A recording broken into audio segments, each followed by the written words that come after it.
Grabe yan, MJ! MJ, wala akong asa. Hello, MJ. Long time no see. Grabe yung sweet performance niya. Tapos, super confident niya. Tapos, pagdating sa ako ng mga sa siya. Tapos next set. Pero kung bakit mo wala say hello to everyone watching? Perform mo dito, no? Ayun, cute. Yun yun, no? Parang hindi ako dumaan sa ganyan na Hindi ka. Oo, parang... Parang hindi mo rin... Not me.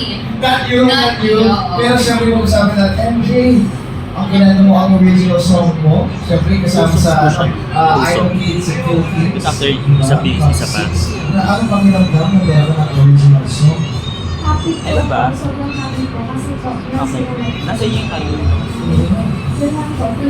Thankful po ako. Oo. At dapat mo hindi mga recording artist ka na, MJ! At a young age, grabe. Na-expect mo ba ito lahat?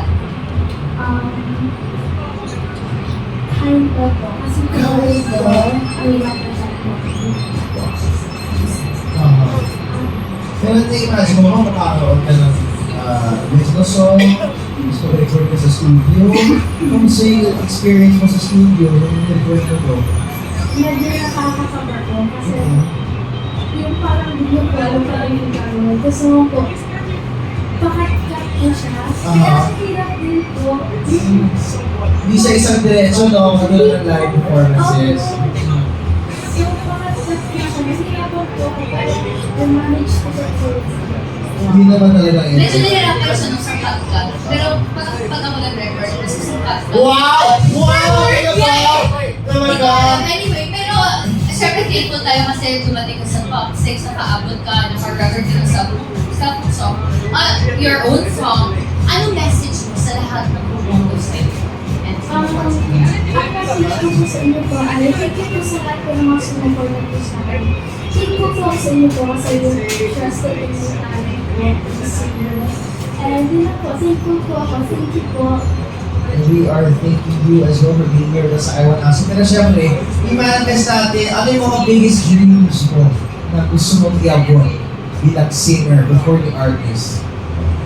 Ang biggest din ko po na gusto ko po maabot po din sa akin. Gusto ko po maging International singer! Saan yung dream destination mo na gusto mong puntahan? sa Australia po. Wow! Australia? Bakit sa Australia? Para mapanood mo na live, no? Ang sweet. Kaya ako nagtatanong na. Kasi lahat ng minamanifest natin, halos lahat ng minamanifest natin dito sa Iron Asa, nakatotoo. Totoo yan. Oo, seryoso yan! Totoo yan. A year ago, Seryoso yan! guest na ako sa Iwan Gossip. Ngayon, Guest host na siya. co-host na. Oo, pero syempre, invite ko lahat ng online spotlights natin to listen to your original song.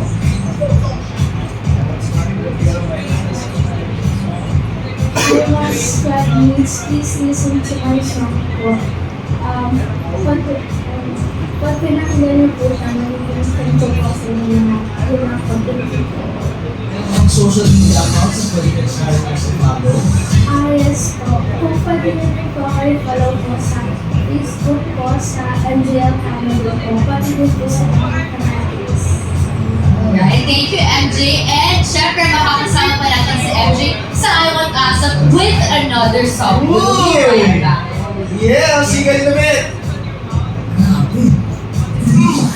Gusto mo ko ulit ka.